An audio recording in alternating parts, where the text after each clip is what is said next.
নমস্কার বন্ধুরা, তোমরা দেখছো all India rankers YouTube channel এবং আজকে আমরা চলে এসেছি অত্যন্ত গুরুত্বপূর্ণ এনটিপিসি প্রিভিয়াস ইয়ার জিকে কোশ্চেনের যে সলিউশন তার পরবর্তী শিফট নাম্বার 27 নাম্বার শিফট নিয়ে আজকে আমরা দেখে নেব।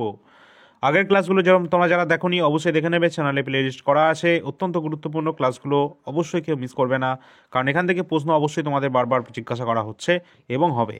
টেলিগ্রাম চ্যানেলে যারা যারা যুক্ত হওনি অবশ্যই যুক্ত হয়ে যাবে এবং অল ইন্ডিয়া র্যাঙ্কার্স ইউটিউব চ্যানেলে তোমাদের কিন্তু টেলিগ্রাম গ্রুপ তো আছেই, এছাড়া তোমাদের প্লেলিস্ট করা আছে চ্যানেলে, ঠিক আছে। তো আজকে আমাদের 27 নম্বর শিফটে আমাদের এখান থেকে শুরু হবে আজকের ক্লাস। আর এআইআর একাডেমি ইউটিউব চ্যানেলটা অবশ্যই সাবস্ক্রাইব করে রাখবে, কারণ সেখানে গ্রুপটির জন্য স্পেশাল ক্লাস তোমরা পেয়ে যাবে, ঠিক আছে। তো চলো আজকে আমরা ক্লাস শুরু করি। তার আগে তোমরা সকলে লাইক করে দেবে, শেয়ার করে দেবে তোমরা সকলে ম্যাক্সিমাম, এবং সাবস্ক্রাইব করে রাখবে যারা এখনও করোনি। তো আজকে আমাদের যে ফার্স্ট কোশ্চেন শুরু হচ্ছে এখান থেকে, ভারতের দীর্ঘতম হাইওয়ে কোনটা? অবশ্যই আমরা জানি ন্যাশনাল হাইওয়ে, যেটা কিন্তু NH-44, এটা কিন্তু ভারতের দীর্ঘতম ন্যাশনাল হাইওয়ে, যেটা কিন্তু তোমাদের কোথা থেকে কোথায় এটা কানেক্ট করছে এটা কিন্তু তোমরা সকলেই জানো। জম্মু কাশ্মীর থেকে কাশ্মীরে তোমাদের কন্যাকুমারী, যেটা তামিলনাড়ুতে অবস্থান করছে, সেখানে কিন্তু কানেক্ট করছে। এটা কিন্তু তোমাদের উত্তর দক্ষিণের যে আমাদের সবচেয়ে বড় যেটা ন্যাশনাল হাইওয়ে NH-44, যেটাকে আমরা NH-7 নামেও কিন্তু চিনতাম, তাই না? তো অবশ্যই কিন্তু এটা গুরুত্বপূর্ণ, যেটা কিন্তু জম্মু কাশ্মীর থেকে আমাদের একদম ডাইরেক্ট তামিলনাড়ু কন্যাকুমারী পর্যন্ত কানেক্ট করে দিচ্ছে এই NH-44। এছাড়া আমাদের আর একটা কোশ্চেন তোমাদের জিজ্ঞাসা করা হয়, পূর্ব থেকে পশ্চিমের সব থেকে দীর্ঘতম যে আমাদের হাইওয়ে এটা রয়েছে সেটার নাম কি, আর সেটা কানেক্ট করছে কোন দুটো সিটিকে? যেটা কিন্তু আমাদের রাইট অ্যান্সার হয়ে যাবে NH-27, যেটা কিন্তু আমাদের কানেক্ট করছে কাকে, আমাদের এটা পূর্ব থেকে পশ্চিম, যেটা কিন্তু আমাদের পশ্চিমের গুজরাটের যে পোরবন্দর রয়েছে সেখান থেকে কানেক্ট শুরু হচ্ছে এটা, এবং আসামের শিলচর পর্যন্ত এটা কিন্তু যাচ্ছে, যেটা কিন্তু NH-27, ঠিক আছে। পরবর্তী কোশ্চেন তোমরা দেখতে পাচ্ছ, মুক্ত শহর হিসাবে পরিচিত কোন শহরটা? অবশ্যই আমাদের রাইট অ্যান্সার হয়ে যাবে অন্ধ্রপ্রদেশে, যেটা হায়দ্রাবাদ, যেটা কিন্তু তোমাদের কিন্তু এটা হয়ে যাচ্ছে কোনটা, এটা কিন্তু মুক্ত শহর হিসাবে পরিচিত, যেটা কিন্তু হায়দ্রাবাদ আমাদের রাইট অ্যান্সার হয়ে যাবে, যেটা গুরুত্বপূর্ণ কোশ্চেন। এবং এই সমস্ত নিকনেম রিলেটেড কোশ্চেনগুলো তোমাদের বারবার জিজ্ঞাসা করা হয়। পরবর্তী প্রশ্ন, নিচের কোন পর্বত শ্রেণীটি ভাঁজ বা ভঙ্গিল পর্বত হিসেবে আমরা কিন্তু চিনি? আমরা সকলেই জানি হিমালয় পর্বত কিন্তু ভঙ্গিল পর্বতের একটা অত্যন্ত গুরুত্বপূর্ণ উদাহরণ, এবং এই হিমালয়ের সর্বোচ্চ শৃঙ্গ যেটা কিন্তু অবশ্যই কোনটা, যেটা মাউন্ট এভারেস্ট, যেটা কিন্তু সর্বোচ্চ শৃঙ্গ।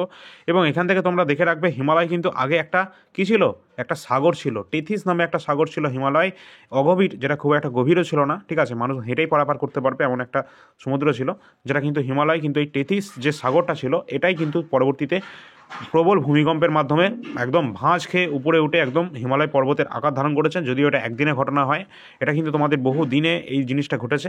এবং এই যে হিমালয় পর্বত, যেটা কিন্তু সবচেয়ে উচ্চতম শৃঙ্গ, যেটা অবশ্যই মাউন্ট এভারেস্ট, এবং ভারতে অবস্থিত সবচেয়ে হিমালয়ের উচ্চতম শৃঙ্গ কোনটা, যেটা কিন্তু কাঞ্চনজঙ্ঘা কিন্তু রাইট অ্যান্সার হয়ে যাবে, যেটা সিক্কিমে অবস্থান করছে। পরবর্তী কোশ্চেন যেটা রয়েছে কি, বৈদ্যুতিক কারেন্ট পরিমাপের জন্য যে যন্ত্র ব্যবহার করা হয় তাকে কি বলা হয়? আমরা সকলেই জানি বৈদ্যুতিক যে আমাদের কারেন্টের যে প্রবাহ মাত্রা সেটা কিন্তু অ্যামিটারের মাধ্যমে কিন্তু মাপা হয়ে থাকে।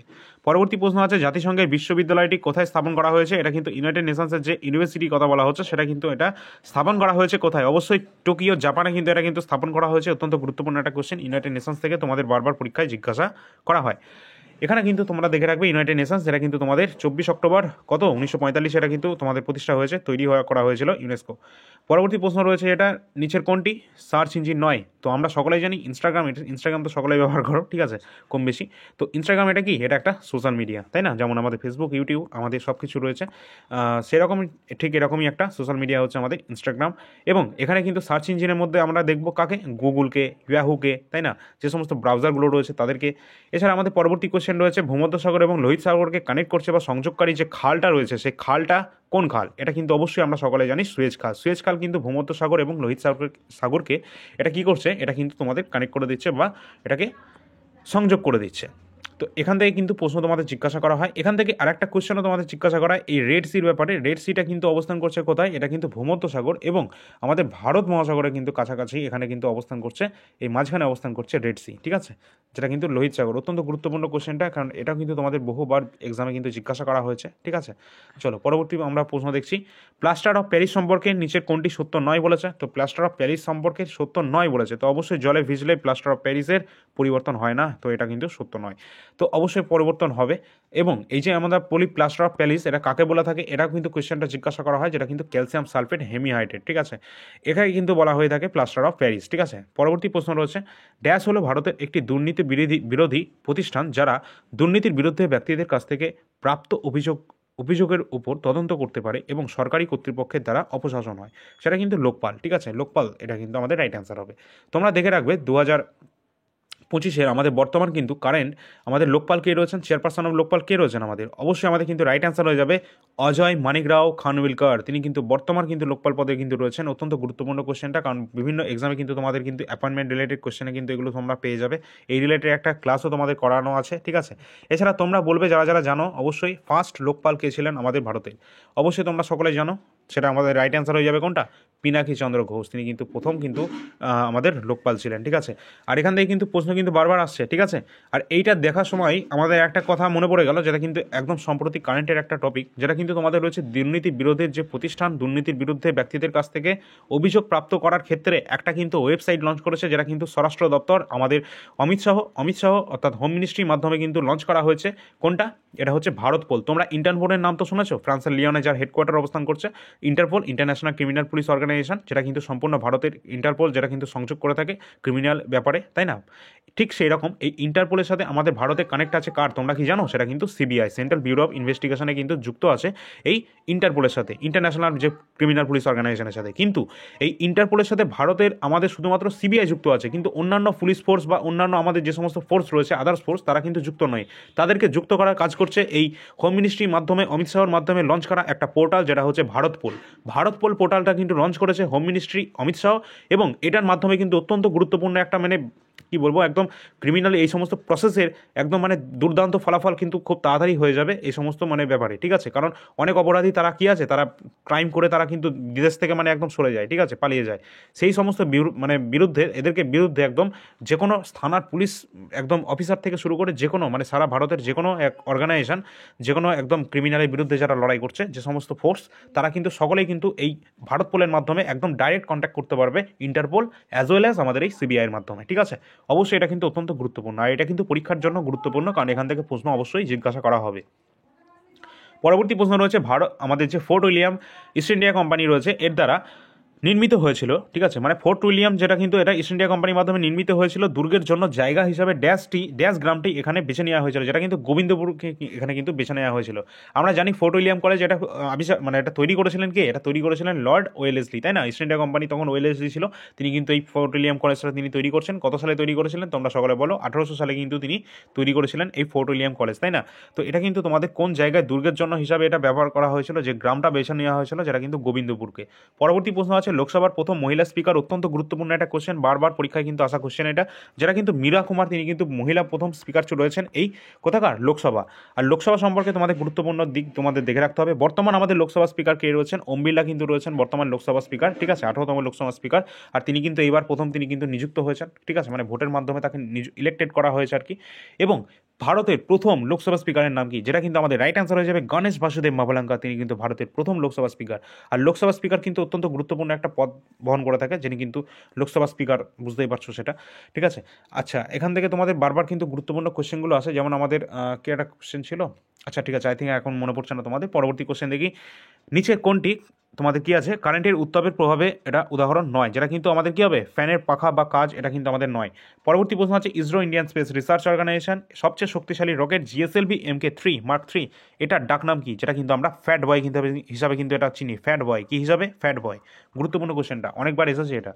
পরবর্তী প্রশ্ন আছে দাক্ষিণাত্যের বোম্বেতে ভারত প্রথম রাজস্ব বন্দোবস্ত চালু করেছিল কোথায়, এটা কিন্তু 1820 সালে এটা কিন্তু চালু করা হয়েছিল দাক্ষিণাত্যে, ঠিক আছে, বোম্বেতে। কোথায়, বোম্বেতে প্রথম 1820 সালে এটা চালু হয়েছিল। পরবর্তী কোশ্চেন কি আছে, ড্যাশ জাতিসংঘের আমাদের যে বিশেষায়িত যে সংস্থা রয়েছে, যেটা আন্তর্জাতিক স্বাস্থ্য সংক্রান্ত একটা বিষয়ে তোমাদের নির্দেশনা এবং সমন্বয় সাধন করে, যেটা কিন্তু কে, ওয়ার্ল্ড হেলথ অর্গানাইজেশন, যার সদর দপ্তর কোথায়, সুইজারল্যান্ডের জেনিভাতে অবস্থান করছে হেডকোয়ার্টার। এই ওয়ার্ল্ড হেলথ অর্গানাইজেশনে প্রতিষ্ঠিত ছিল কবে, 7 এপ্রিল তোমাদের 1948 সালে এটা কিন্তু প্রতিষ্ঠিত হয়েছিল। এবং এই যে 7 এপ্রিল প্রতিষ্ঠা হচ্ছে, এই জন্যই কিন্তু আমরা 7 এপ্রিল বিশ্ব স্বাস্থ্য দিবস হিসেবে পালন করি, ওয়ার্ল্ড হেলথ ডে হিসেবে পালন করি 7 এপ্রিলকে, কারণ এটা ওয়ার্ল্ড হেলথ অর্গানাইজেশনের এটা প্রতিষ্ঠা দিবস, তার জন্য, ঠিক আছে। গুরুত্বপূর্ণ কোশ্চেনটা বারবার পরীক্ষায় কিন্তু জিজ্ঞাসা করা হয়। পরবর্তী কোশ্চেন আছে 1944 সালে কে ভারতীয় প্রত্নতাত্ত্বিক জরিপ বিভাগের মহাপরিচালক অর্থাৎ ডিজি হিসাবে দায়িত্ব গ্রহণ করেছিলেন এবং হরপ্পায় 15টি খনন কার্য পরিচালনা করেছিলেন, যেটা কিন্তু অবশ্যই হুইলার, আরিয়াম হুইলার তিনি কিন্তু এখানে ছিলেন। এবং এখান থেকে দেখে রাখবে হরপ্পা সভ্যতা কে কবে আবিষ্কার করেছিলেন, অবশ্যই কিন্তু দয়ারাম সাহানি তিনি কিন্তু হরপ্পা সভ্যতা আবিষ্কার করেছিলেন কত সালে, 1921 সালে কিন্তু এই হরপ্পা সভ্যতা কিন্তু এই দয়ারাম সাহানি তিনি আবিষ্কার করেছিলেন। এবং এখান থেকে আরেকটা কোশ্চেন আছে যেটা মহেঞ্জোদারো সভ্যতাটা কে আবিষ্কার করছে, অবশ্যই আমরা সকলে জানি 1922 সালে আবিষ্কার করছেন কে, রাখাল দাস বন্দ্যোপাধ্যায়। ঠিক আছে, আর.ডি. ব্যানার্জি তিনি কিন্তু আবিষ্কার করছেন এই 1922 সালে এই আমাদের মহেঞ্জোদারো সিটি। ঠিক আছে, আর এখানে কিন্তু গ্রেট বাঁধ, বৃহত্তম আমাদের স্নানাগার, ঠিক আছে, এই সমস্ত জিনিস কিন্তু এখানে থেকে পাওয়া গেছে। ঠিক আছে, এছাড়া এখান থেকে আর একটা দেখে রাখবে এই যে হরপ্পার একটা সাইট আছে ধোলাভিরা, যেটা কিন্তু তোমাদের ইউনেস্কো ওয়ার্ল্ড হেরিটেজ সাইটের অন্তর্ভুক্ত রয়েছে। আর তোমাদের ইউনেস্কো ওয়ার্ল্ড হেরিটেজ সাইট থেকে একটা গুরুত্বপূর্ণ একটা ক্লাস দিয়েছি, অবশ্যই দেখে নেবে, চ্যানেলে প্লেলিস্ট করা আছে। ঠিক আছে, পরবর্তী কোশ্চেনে যাওয়ার আগে তোমাদের বলে রাখি, তোমরা আমাদের এখান থেকে যে কোশ্চেনগুলো আমরা করাচ্ছি সেটা কিন্তু NTPC previous year GK question last exam হয়েছিল 2020-21, তার 133টা শিফটের এখানে রয়েছে 5000 প্লাস জিকে কোশ্চেন। কতগুলো পেজে রয়েছে, এটা কিন্তু তোমাদের 300 প্লাস কিন্তু পেজে রয়েছে, কিন্তু এখানে দেখতে পাচ্ছি 157 পেজ। তার কারণ হচ্ছে এটা দুটো পিডিএফ তোমরা পাবে, তাই জন্য এখানে 157 পেজ তোমাদের শো করছে। ঠিক আছে, দুটো পিডিএফে টোটাল 300 প্লাস কিন্তু পেজ সংখ্যা হয়ে যাবে, 5000 প্লাস কিন্তু কোশ্চেন সংখ্যা হয়ে যাবে। শিফট ওয়াইজ খুব সুন্দরভাবে অ্যারেঞ্জ করা আছে। যাদের প্রয়োজন আছে সম্পূর্ণ পিডিএফটা বাই করার জন্য অবশ্যই এই নাম্বারে যোগাযোগ করে নেবে, ডিসক্রিপশন বক্সে নাম্বার দেওয়া আছে। এবং সম্পূর্ণ এই পিডিএফটার যে প্রাইস রয়েছে সেটা কিন্তু 99 টাকা, শুধুমাত্র 99 টাকা পে করে তোমরা সম্পূর্ণ এই পিডিএফটা বাই করতে পারবে। ঠিক আছে, এই যে নাম্বার দেওয়া আছে এই নাম্বারটা ডিসক্রিপশনে দেওয়া আছে, হোয়াটসঅ্যাপের মাধ্যমে তোমরা যোগাযোগ করে নেবে। সামনেই কিন্তু তোমাদের এক্সাম রয়েছে এপ্রিল 2025-এ, তোমাদের কিন্তু গ্র্যাজুয়েট লেভেলের এক্সাম শুরু হওয়ার কথা রয়েছে এনটিপিসি। ঠিক আছে, হাতে সময় কিন্তু একদম নেই বললেই চলে, তার জন্য তোমরা কিন্তু একদম প্রিভিয়াস ইয়ার কোশ্চেন যেন একটা বাদ না যায়, তার জন্য কিন্তু এই পিডিএফটা অবশ্যই তোমাদের কিন্তু নিতে হবে। তার কারণ গুরুত্বপূর্ণ, কিন্তু অত্যন্ত গুরুত্বপূর্ণ, যেখান থেকেই নাও না কেন প্রিভিয়াস ইয়ার জিকে কোশ্চেন কিন্তু অবশ্যই তোমাদের কিন্তু বাদ দেওয়া যাবে না। আর এখানকার এক একটা কোশ্চেন কিন্তু তোমাদের গুরুত্বপূর্ণ, কারণ এই প্রশ্নগুলোই কিন্তু আরপিএফ এসআই থেকে শুরু করে এএলপি টেকনিশিয়ান সমস্ত এক্সামেই কিন্তু মানে ম্যাক্সিমাম কিন্তু রিপিট হয়েছে, সুতরাং এনটিপিসিতে তো অবশ্যই হবেই, সুতরাং এটা কিন্তু তোমাদের একদম ছাড়া যাবেই না। ঠিক আছে, আর শুধুমাত্র কিন্তু এই আগের বছরের প্রশ্ন পড়লেই হবে না, তার কারণ কারেন্ট অ্যাফেয়ার্সটা ভালো করে দেখবে। এই যে এএলপি এক্সাম হয়েছিল 2024-এর, সেখানে কিন্তু 10টা জিকে আসার কথা, সেখানে 10টা কারেন্ট অ্যাফেয়ার্স চলে এসেছে। এমনকি তোমাদের আরপিএফ এর এক্সামগুলো দেখে নেবে, আরপিএফ এসআই কনস্টেবলের এক্সাম হয়েছে, ঠিক আছে, যেই হয়েছে, সমস্ত এক্সামগুলো যদি দেখো কারেন্ট অ্যাফেয়ার্সের ওয়েটেজ কিন্তু প্রচুর রয়েছে এই আরআরবি রেলের সমস্ত এক্সামে। সুতরাং এনটিপিসি এবং গ্রুপ ডি লেভেলে কিন্তু ভালো মাত্রায় ভয়ঙ্কর হতে চলেছে এই কারেন্ট অ্যাফেয়ার্সের দিক থেকে। ঠিক আছে, কারেন্ট অ্যাফেয়ার্স কিন্তু প্রচুর মাত্রায় কমন আসবে, তার জন্য কিন্তু তোমরা দেখতে পারো আগের বছরের 2024-এর জানুয়ারি থেকে ডিসেম্বরে সম্পূর্ণ কারেন্ট অ্যাফেয়ার্স, যেটা কিন্তু আমাদের রয়েছে। অল্প পড়ে যদি বেশি নম্বর তুলতে চাও তাহলে তোমরা এটা দেখতে পারো, যেটা কিন্তু রয়েছে তোমাদের প্রতি মাসের টপ 100 কোশ্চেন, যেগুলো কিন্তু এসএসসির বিভিন্ন এক্সামে কিন্তু অলরেডি চলে এসেছে এবং আরআরবির এক্সামও কিন্তু এসেছে। তো অবশ্যই 2024-এর কারেন্ট অ্যাফেয়ার্স 2024-এর জানুয়ারি থেকে ডিসেম্বর, যেটা কিন্তু তোমরা পেয়ে যাচ্ছ শুধুমাত্র 80 টাকাতে, এবং জানুয়ারি 2025-এর কারেন্ট অ্যাফেয়ার্স পাচ্ছ শুধুমাত্র 15 টাকাতে। যার প্রয়োজন হবে ওই যে নাম্বারটা দেখিয়েছিলাম, ওই নাম্বারটা ডিসক্রিপশনে রয়েছে, যোগাযোগ করে নেবে হোয়াটসঅ্যাপের মাধ্যমে। আর কমন কিন্তু অবশ্যই কিন্তু অলরেডি তোমাদের চলে এসেছে তোমাদের আরআরবি বিভিন্ন এক্সামে এবং এসএসসির বিভিন্ন এক্সামে, সুতরাং মিস কিন্তু কেউ করবে না।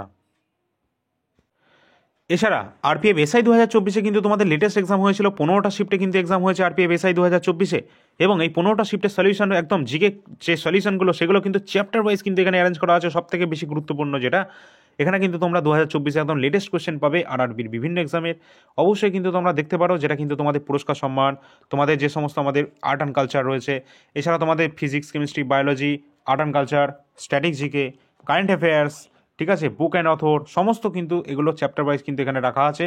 55টা পেজের মধ্যে এখানে কভার করানো আছে। এটা আরপিএফ এসআই 2024-এর previous year GK question only, এখানে তোমরা 55টা পেজে পেয়ে যাচ্ছ, এবং এই পিডিএফের যে প্রাইস আছে সেটা কিন্তু শুধুমাত্র ₹35, 35 টাকা দিয়ে তোমরা সম্পূর্ণ পিডিএফটা দেখতে পারো।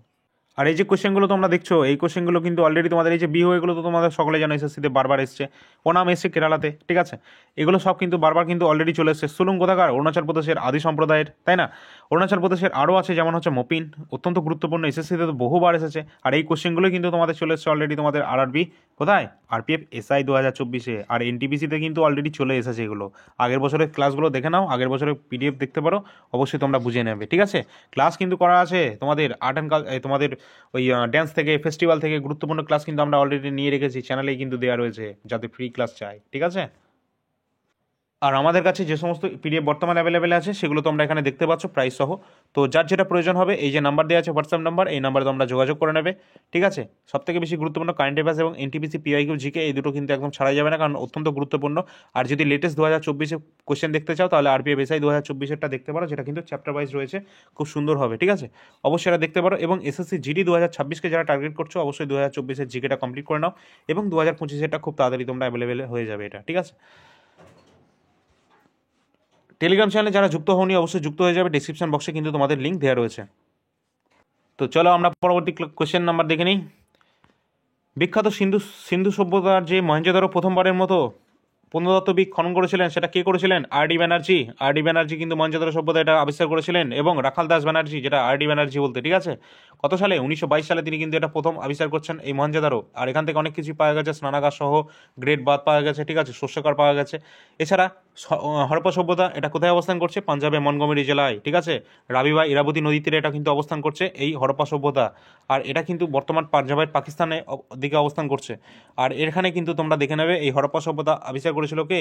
এটা কিন্তু আবিষ্কার করেছিল তোমাদেরকে, যেটা ওই মহেঞ্জোদারো আবিষ্কার করেছিল রাখাল দাস ব্যানার্জি। এটা কিন্তু কত সালে? 1922-এ। এবং 1921 সালে, তার আগের বছরে কিন্তু আবিষ্কার করেছিল কে? দয়ারাম সাহানি এই হরপ্পা সভ্যতা আবিষ্কার করেছিল। পরবর্তী কোশ্চেন আছে, বর্তমানে প্রধান বিচারপতি বোবদের আগে নিম্নলিখিতদের মধ্যে কে ভারতের প্রধান বিচারপতি ছিলেন? তিনি ছিলেন রঞ্জন গগৈ, ঠিক আছে। তো এটা কিন্তু কারেন্টের সেই সময়কার টপিক ছিল, ওই জন্য কিন্তু জিজ্ঞাসা করা হয়েছিল, ঠিক আছে। এছাড়া তোমরা দেখে রাখবে যে ভারতের প্রথম আমাদের সুপ্রিম কোর্টের প্রথম যে জাজ ছিলেন, ঠিক আছে, প্রধান বিচারপতি ছিলেন, তার নাম কি? অবশ্যই গুরুত্বপূর্ণ, যেটা কিন্তু অবশ্যই আমরা সকলেই জানি। ভারতের প্রথম বিচারপতি ছিলেন কে? হীরালাল কানাইয়া, তাই তো। অবশ্যই জাস্টিস হীরালাল কানাইয়া, তিনি কিন্তু ভারতের প্রথম কিন্তু ছিলেন, ঠিক আছে। অত্যন্ত গুরুত্বপূর্ণ কোশ্চেন। পরবর্তী কোশ্চেন আছে, নিম্নলিখিতদের মধ্যে কে একজন সুইস পেশাদার টেনিস খেলোয়াড় যিনি 8টি উইম্বলডন শিরোপা এবং 5টি টানা ইউএস ওপেন শিরোপা জিতেছেন, এগুলো রেকর্ড করেছেন? অবশ্যই কিন্তু রজার ফেডারার, তিনি কিন্তু রেকর্ড করেছেন। অত্যন্ত গুরুত্বপূর্ণ কোশ্চেনটা ছিল, ঠিক আছে। সুইস পেশাদার এবং টেনিস খেলোয়াড়। আর এই সমস্ত এই যে তোমাদের এগুলো জিজ্ঞাসা করা, ইউএস ওপেন কোন খেলার সাথে যুক্ত, অস্ট্রেলিয়ান ওপেন, ফ্রেঞ্চ ওপেন, ঠিক আছে, উইম্বলডন, সব থেকে প্রাচীন যেটা টেনিস টুর্নামেন্ট যেটা হচ্ছে উইম্বলডন, এটাও পরীক্ষায় কিন্তু অলরেডি চলে এসছে, ঠিক আছে। তো এই সমস্ত কিছু তোমাদের কিন্তু টেনিসের সাথে যুক্ত। আর রজার ফেডারার তিনি কিন্তু এখানে কিন্তু রেকর্ড করেছেন, সেটা তোমরা দেখতেই পাচ্ছ। এছাড়া 2024-এ উইম্বলডন বিজেতা কে হয়েছে? কার্লোস আলকারাজ, তিনি কিন্তু মেন সিঙ্গলসে কিন্তু জিতেছেন এই উইম্বলডন 2024। ফ্রেঞ্চ ওপেন 2024 কে জিতেছে? কার্লোস আলকারাজ, তিনি আবারও জিতেছেন ফ্রেঞ্চ ওপেন এবং উইম্বলডন দুটোই জিতেছেন। শুধু তাই নয়, তিনি কিন্তু এই উইম্বলডন জিতেছেন, ফ্রেঞ্চ ওপেন জিতেছেন, এবং অস্ট্রেলিয়ান ওপেনটা কে জিতেছে? অস্ট্রেলিয়ান ওপেনটা জিতেছে কিন্তু এই জ্যানিক সিনার কিন্তু অস্ট্রেলিয়ান ওপেনটা জিতেছে 2024-এ, ঠিক আছে। পরবর্তী কোশ্চেন আছে এটা, ভারতীয় রপ্তানি সংস্থা ফেডারেশন দ্বারা তৈরি মোবাইল অ্যাপ যা বিস্তৃত তথ্য সরবরাহ করে এবং আন্তর্জাতিক বাণিজ্য করার জন্য প্রয়োজনীয়, এটিকে কি বলা হয়ে থাকে? যেটা কিন্তু নিয়াতা মিত্র বলা হয়ে থাকে এটাকে। পরবর্তী কোশ্চেন আছে, কোন দুটি স্থান ভারতের যে জাতীয় সড়ক NH-44 দ্বারা সংযুক্ত? অবশ্যই শ্রীনগর থেকে কন্যাকুমারী, যেটা কিন্তু NH-44, এটা কিন্তু সব থেকে আমাদের একদম উত্তর থেকে দক্ষিণে। এবং NH-27 নাম্বার কোশ্চেন, এখানে আমরা প্রথমে এখানে দেখেছিলাম সব থেকে দীর্ঘতম হাইওয়ে, যেটা কিন্তু NH-44 দেখেছিলাম, ঠিক আছে। সেম কোশ্চেনই তোমাদের এখানে জিজ্ঞাসা করা হয়েছিল একটু ঘুরিয়ে। যাই হোক না কেন, এখানে কিন্তু আমরা দেখেছিলাম আরেকটা কোশ্চেন, যেটা কিন্তু পূর্ব থেকে পশ্চিমে, যেটা কিন্তু NH-27, যেটা কিন্তু গুজরাটের পোরবন্দর থেকে তোমাদের আসামের শিলচর পর্যন্ত কানেক্ট করছে। পরবর্তী কোশ্চেন আছে, কার্গো পরিষেবাগুলি ড্যাশ খাতের কার্যক্রমের একটি অংশ, যেটা কিন্তু পরিবহন খাতের একটা অংশ, ঠিক আছে। জনসংখ্যা বৃদ্ধি তত্ত্ব, এটা কিন্তু কে তৈরি করেছিলেন? এটা কিন্তু কে? ম্যালথাস তিনি কিন্তু এটা কিন্তু তৈরি করেছিলেন, জনসংখ্যা বৃদ্ধির তত্ত্ব। পরবর্তী আমরা কোশ্চেন দেখছি, রাউরকেলা, ভিলাই, বোকারো, বিশাখাপত্তনম, এগুলো কি? এগুলো একটা কেন্দ্র, কিসের কেন্দ্র? লৌহ ইস্পাত এবং শিল্প কেন্দ্র, ঠিক আছে। লৌহ ইস্পাত কেন্দ্র, এগুলো সবই শিল্প কেন্দ্র। পরবর্তী কোশ্চেন আছে, নিচের কোনটি নির্ধারণ করে কিভাবে বিভিন্ন প্রোগ্রাম ইন্টারনেটের ডেটা যে আদান প্রদান করা হয় সেটা কি?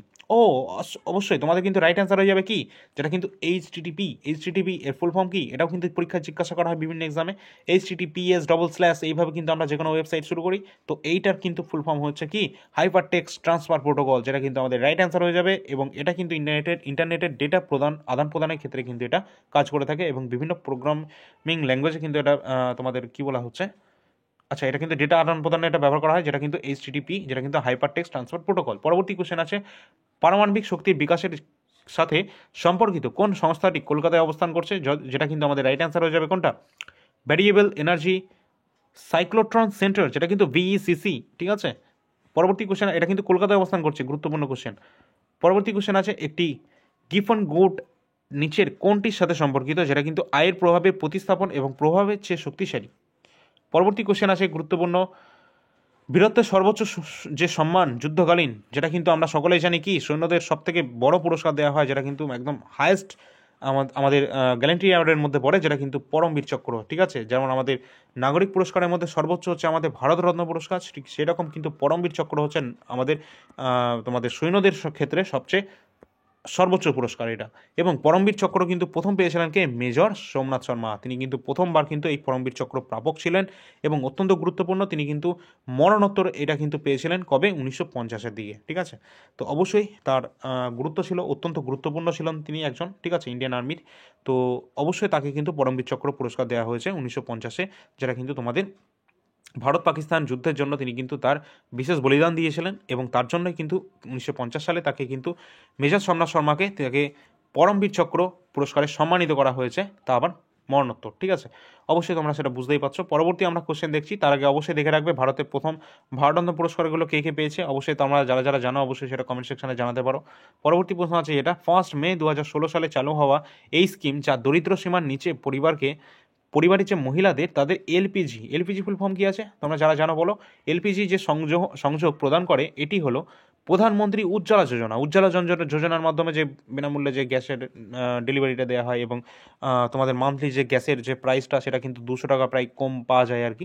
তো অবশ্যই তোমরা সকলে জানো সেটা। তো উজ্জ্বলা স্কিমের মাধ্যমে এটা কিন্তু হয়ে থাকে এবং এটা কিন্তু লঞ্চ হয়েছিল আমাদের মিনিস্ট্রি অফ আমাদের কোন মিনিস্ট্রির মাধ্যমে এটা তোমরা বলো, যেটা কিন্তু মোদি এটা কিন্তু তৈরি করে এনেছিলেন, যেটা 2016 সালে। ঠিক আছে, 2016 সালে কিন্তু এই স্কিমটা কিন্তু এনেছিলেন এবং এই এলপিজি ফুল ফর্ম কী আছে? লিকুইফাইড পেট্রোলিয়াম গ্যাস রয়েছে এবং এলপিজির প্রধান উপাদানগুলো কী কী রয়েছে, যেটা কিন্তু অবশ্যই প্রোপেন বিউটেনের কিন্তু এর প্রধান উপাদান। ঠিক আছে, বিউটেন, আইসোবিউটেন। ঠিক আছে, পরবর্তী কোশ্চেন আছে, একটি উদ্ভিদ যা বন্য অঞ্চলে বৃদ্ধি পায় এবং তার পাতায় লোম থাকে যা স্পর্শ করলে বেদনাদায়ক হোল সৃষ্টি হয়, এটি হলো কি? অবশ্যই বিচ্ছুটি, যেটা কিন্তু নেটেল আমরা বলে থাকি, তোমরা সকলে জানো বিচ্ছুটি পাতা। আচ্ছা, পরবর্তী প্রশ্ন আছে, স্টার্ট আপ ইন্ডিয়া কোন মন্ত্রকের উদ্যোগে এটা কিন্তু আমাদের চালু হয়েছে? যেটা কিন্তু অবশ্যই আমাদের commerce and industry, ministry of commerce and ইন্ডাস্ট্রির মাধ্যমে কিন্তু স্টার্ট আপ ইন্ডিয়া এটা কিন্তু চালু হয়েছিল। ভারতীয় হাইওয়ে নেটওয়ার্কের উত্তর দক্ষিণ এবং পূর্ব পশ্চিমে যে সমস্ত করিডোরগুলোকে ছেদ করা হয়েছে সেটা কোন স্থানে করা হয়েছে? ও আচ্ছা, মানে যে স্থানে আর কি মূল বিন্দু, ঠিক আছে, যে স্থানে আর কি ক্রস করা হচ্ছে সেই স্থানটা কোনটা? এই যে আমাদের যে কি বলবো এটা, উত্তর দক্ষিণ এবং পূর্ব পশ্চিমের যে করিডোরগুলো রয়েছে সেটা কিন্তু হচ্ছে কোথায়?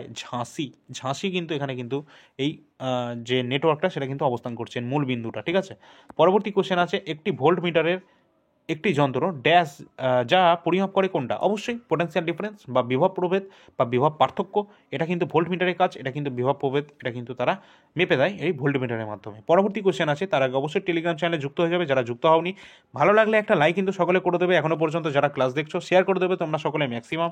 পরবর্তী কোশ্চেন আমাদের রয়েছে, কোন ধরনের চিনি ফল মিষ্টি করার জন্য দায়ী? কোন ধরনের চিনি ফল মিষ্টি করার জন্য দায়ী? যেটা কিন্তু ফ্রুক্টোজ অবশ্যই আমরা এটা সকলে জানি। পরবর্তী প্রশ্ন আছে, তিনি বিশ্বের প্রথম রোবট যিনি একটি দেশের পূর্ণ নাগরিক হয়েছেন সে কে? সোফিয়া। অত্যন্ত গুরুত্বপূর্ণ একটা কোশ্চেন, যেটা কিন্তু একটা রোবটের কথা বলা হচ্ছে এবং তিনি কিন্তু প্রথম রোবট যিনি কিনা একটা দেশের তিনি আবার নাগরিকও হয়েছেন, নাগরিকের একদম পূর্ণ নাগরিক হয়ে গেছেন। তার নাম কি? সোফিয়া, যেটা কিন্তু সেই সময়কার কারেন্টের টপিক ছিল, এই জন্য জিজ্ঞাসা করা হয়েছিল। আবারও জিজ্ঞাসা করা হতে পারে, বলা যায় না, কারণ এটা স্ট্যাটিকের মধ্যে পড়ে যাচ্ছে। পরবর্তী কোশ্চেন আছে, কোন অনুচ্ছেদের অধীনে ভারতের রাষ্ট্রপতি ক্ষমা, অবকাশ এবং শাস্তি মুকুব বা স্থগিত করতে পারে এবং মৃত্যুদণ্ড পর্যন্ত রদ করতে পারে এবং দোষী সাব্যস্ত হওয়া ব্যক্তির সাজাও কমিয়ে দিতে পারে? যেটা কিন্তু আর্টিকেল নাম্বার 72, অত্যন্ত গুরুত্বপূর্ণ এমন একটা আর্টিকেল যার মাধ্যমে কিন্তু যে কোনো বিচার হয়ে যাওয়া একজন ব্যক্তির ফাঁসি পর্যন্ত আটকে দিতে পারে এই আমাদের প্রেসিডেন্ট অফ আওয়ার ইন্ডিয়া। ঠিক আছে, এবং তিনি কিন্তু তাদের ক্ষমা কমিয়ে দিতে পারে, শাস্তি মুকুবও করে দিতে পারে বা স্থগিত করার ক্ষমতা কিন্তু রয়েছে কার? এই রাষ্ট্রপতি রয়েছে। এবং রাষ্ট্রপতি পজিশন অত্যন্ত গুরুত্বপূর্ণ একটা পজিশন আমাদের ভারতের জন্য, কারণ তিনি সমস্ত আমাদের দেশের যে ব্যবসা বাণিজ্য সব কিছু তার নামেই হয়ে থাকে এবং তিনি কিন্তু আমাদের দেশের একদম মানে মূল প্রধান আর কি, এবং তিনি কিন্তু 3 বাহিনীরও প্রধান, আর্মি, নেভি, এয়ারফোর্সের। ঠিক আছে, আর এই আর্টিকেল 72 এর মাধ্যমে তিনি কিন্তু এই সাজা মুকুবের বা মৃত্যুদণ্ড মানে রদ করে দেওয়ার যে ক্ষমতাটা তিনি কিন্তু পাচ্ছেন এই আর্টিকেল 72 এর মাধ্যমে। পরবর্তী কোশ্চেন আছে, 22 জুলাই 2019 সালে চন্দ্রয়ান-2 কোন স্থান থেকে উৎক্ষেপণ করা হয়েছিল? আমরা সকলেই জানি যে কটা চন্দ্রয়ান আমাদের লঞ্চ করা হয়েছে এখনো পর্যন্ত তিনটে, সে কটা আমাদের অন্ধ্রপ্রদেশের শ্রীহরিকোটা সতীশ ধাওয়ান স্পেস সেন্টার থেকে কিন্তু অন্ধ্রপ্রদেশ শ্রীহরিকোটা থেকে উৎক্ষেপণ করা হয়েছে। এবং আমাদের প্রথম চন্দ্রয়ান কিন্তু লঞ্চ করা হয়েছিল 2008-এ, সেকেন্ড হয়েছিল আমাদের 2019-এ, থার্ড হয়েছিল যেটা কিন্তু মোস্ট সাকসেসফুল, যেটা কিন্তু আমাদের 2023-এ কিন্তু লঞ্চ করা হয়েছিল। অত্যন্ত গুরুত্বপূর্ণ এই সব কটা, তোমরা কিন্তু অবশ্যই কিন্তু দেখে রাখবে, কারণ এগুলো কিন্তু পরীক্ষায় বারবার কিন্তু জিজ্ঞাসা করা হবে। এবং পরবর্তীতে আমাদের চন্দ্রয়ান-4ও কিন্তু লঞ্চ করার কথা রয়েছে। ঠিক আছে, চলো পরবর্তী আমাদের কোশ্চেন আছে কি, ভারতের কোন বায়োস্ফিয়ার রিজার্ভ 2018 সালের ইউনেস্কো এর বিশ্ব নেটওয়ার্কের বায়োস্ফিয়ার রিজার্ভের অন্তর্ভুক্ত ভারত থেকে 11তম যুক্ত হয়েছে, যেটা কিন্তু কাঞ্চনজঙ্ঘা। ঠিক আছে, বায়োস্ফিয়ার রিজার্ভ যেটা কিন্তু বলা হচ্ছে, অত্যন্ত গুরুত্বপূর্ণ একটা কোশ্চেন, এবং যেটা কিন্তু সিকিমে অবস্থান করছে, এবং এটা কিন্তু সেই সময়কার কারেন্টের টপিক ছিল, ওই জন্য জিজ্ঞাসা করা হয়েছিল, আবারও আসবে। আর কাঞ্চনজঙ্ঘা ভারতের উচ্চতম শৃঙ্গ, যেটা কিন্তু সিকিমে অবস্থান করছে। আর এখান থেকে এই আগের কোশ্চেনটা যেটা আমরা বললাম না, এই আগের কোশ্চেন থেকে একটা কথা মনে পড়ে গেল, যেটা হচ্ছে সুনিতা উইলিয়ামস, তিনি কিন্তু স্পেস ক্রাফটে আটকা পড়ে গিয়েছিলেন এবং তিনি কিন্তু ফিরে চলে এসেছেন, তা আবার সফলভাবে। ঠিক আছে, কল্পনা চাওলার পর তিনি কিন্তু একদম মানে সফলভাবে তিনি কিন্তু ওই আন্তর্জাতিক স্পেস স্টেশন থেকে তিনি কিন্তু চলে এসেছেন আমাদের ভারতে, আমাদের ভারতে বলতে আমাদের অবশ্যই তিনি কিন্তু একজন ভারতীয় বংশোদ্ভূত, যদিও তিনি একজন নাসার হয়ে কাজ করছেন, আমেরিকান। ঠিক আছে, আর যদিও তার পিতা কিন্তু একজন ভারতীয়, তিনি আবার গুজরাটের বাসিন্দা। যাই হোক, সেই সম্পর্কে কিন্তু একটা ডিটেলস ক্লাস কিন্তু অলরেডি তোমাদের কিন্তু দেওয়া আছে, অবশ্যই তোমরা চ্যানেলে গিয়ে দেখে নেবে সুনিতা উইলিয়ামস সম্পর্কে, কারণ সেখান থেকে প্রশ্ন তোমাদের 100% আসার সম্ভাবনা রয়েছে। ঠিক আছে, কারণ এটা একটা মোস্ট সাকসেসফুল একটা মিশন ছিল। পরবর্তী আমাদের প্রশ্ন যেটা আমরা দেখছি, কোনটা নিচের কোন হরপ্পান সাইটটি কারুশিল্প উৎপাদনের সাথে যুক্ত নয় বলেছে? তো মান্ডা কিন্তু এটা কিন্তু রয়েছে, এটা কোথাকার মান্ডা, যেটা কিন্তু তোমাদের উত্তরপ্রদেশের। যেটা পরবর্তী প্রশ্ন রয়েছে, কোন ভারতীয় চিত্রকলা যা খাঁটি চিত্রশৈলী যা খাঁটি সোনা এবং মূল্যবান পাথরে অলঙ্কার রয়েছে এবং হিন্দু দেবতাদের চিত্রিত করেছে, বিশেষভাবে ভগবান কৃষ্ণের? যেটা কিন্তু কোন চিত্রশৈলীর কথা বলছে? অবশ্যই তাঞ্জোর পেন্টিং, যেটা কিন্তু তাঞ্জোর যে চিত্রশৈলী রয়েছে সেটা কিন্তু ভগবান শ্রীকৃষ্ণের মানে তার সম্পর্কে বিশেষভাবে তাকে চিত্রিত করছে। ঠিক আছে, তো গুরুত্বপূর্ণ কোশ্চেনগুলোর মধ্যে আজকে 40টা কোশ্চেন আজকে আলোচনা করে দিলাম, যেটা 27 নম্বর শিফট ছিল। পরবর্তী শিফট নাম্বার থাকবে আমাদের 28 নাম্বার শিফট। বেশি সংখ্যক লাইক এবং শেয়ারের মাধ্যমে তোমরা যদি সাপোর্ট করো, পরবর্তী শিফটগুলো খুব তাড়াতাড়ি আসতে থাকবে। শুধু একটু সাপোর্ট করে দেবে, ব্যাস, আর কিছু দরকার নেই। ঠিক আছে, তো অবশ্যই পরবর্তী শিফটগুলো খুব তাড়াতাড়ি আসার চেষ্টা করছি, এবং আগের ক্লাসগুলো অবশ্যই দেখে নেবে। যে সমস্ত ইম্পর্টেন্ট টপিক এই ক্লাসে আলোচনা হয়েছে, আমাদের এই চ্যানেলে আলোচনা করা হয়েছে, অবশ্যই দেখে যাবে, কারণ ওগুলো সমস্ত কিছু আমাদের যে কোনো চ্যানেলে যেগুলো দেওয়া হয়ে থাকে সবই তোমাদের এক্সাম পয়েন্ট অফ ভিউ থেকে গুরুত্বপূর্ণ, সেগুলোই কিন্তু তোমাদের এখানে দেওয়া থাকে। একদম মোস্ট ইম্পর্টেন্ট ক্লাস কিন্তু তোমরা পাও আমাদের চ্যানেলের পক্ষ থেকে। অবশ্যই তোমরা কিন্তু সাবস্ক্রাইব করে রাখবে, এখনও যারা করোনি টেলিগ্রাম চ্যানেলে যুক্ত হয়ে যাবে, ডিসক্রিপশন বক্সে লিঙ্ক দেওয়া রয়েছে। এআইআর একাডেমি ইউটিউব চ্যানেল, আমাদের আর একটা সেকেন্ড চ্যানেল রয়েছে, যেটা কিন্তু সেখানে তোমরা ঠিক এনটিপিসি যেমন ক্লাস চলছে ঠিক সেই রকম সেখানে কিন্তু গ্রুপ ডি স্পেশাল ক্লাস কিন্তু চলছে। ঠিক আছে, অবশ্যই তোমরা যারা যারা এখনও পর্যন্ত সাবস্ক্রাইব করোনি, অবশ্যই কিন্তু তোমরা সাবস্ক্রাইব করে রাখবে। পরবর্তী ক্লাসগুলো খুব তাড়াতাড়ি আসতে থাকবে। ঠিক আছে, তোমাদেরকে বলে রাখি, আরপিএফ কনস্টেবলে কিন্তু অ্যান্সার কি লিঙ্ক আউট হয়েছে, বাট এখনও জেনারেট হয়নি। অবশ্যই তোমরা কিন্তু চেক আউট করে নেবে আমাদের টেলিগ্রাম চ্যানেল থেকে। ডিসক্রিপশন বক্সে আমাদের টেলিগ্রামের লিঙ্ক দেওয়া রয়েছে, এবং আমাদের কাছে বর্তমান যে সমস্ত পিডিএফ বর্তমান অ্যাভেলেবেল রয়েছে তার প্রাইস সহ এখানে তোমরা দেখতে পাচ্ছ। এবং এখানে যে হোয়াটসঅ্যাপ নাম্বার রয়েছে, এই নাম্বারের মাধ্যমে তোমরা যোগাযোগ করবে, শুধুমাত্র মেসেজ করবে, কোনো রকম কল কিন্তু তোমরা করবে না। ঠিক আছে, এছাড়া রেলের সায়েন্সও তোমাদের রেডি হচ্ছে। ঠিক আছে, অবশ্যই তোমাদের যার যেটা প্রয়োজন আছে অবশ্যই যোগাযোগ করে নিও। তো চলো পরবর্তী ক্লাসগুলো নিয়ে আসছি। ধন্যবাদ। যার যেটা প্রয়োজন হবে অবশ্যই তোমরা সেটা কমেন্ট সেকশনের মাধ্যমে জানাতে পারো। পরবর্তী কোনো টপিক রিলেটেড তোমাদের যদি সমস্যা হয়ে থাকে সেটাও জানাতে পারো। ঠিক আছে, তো চলো পরবর্তী ক্লাস নিয়ে আসছি। ধন্যবাদ।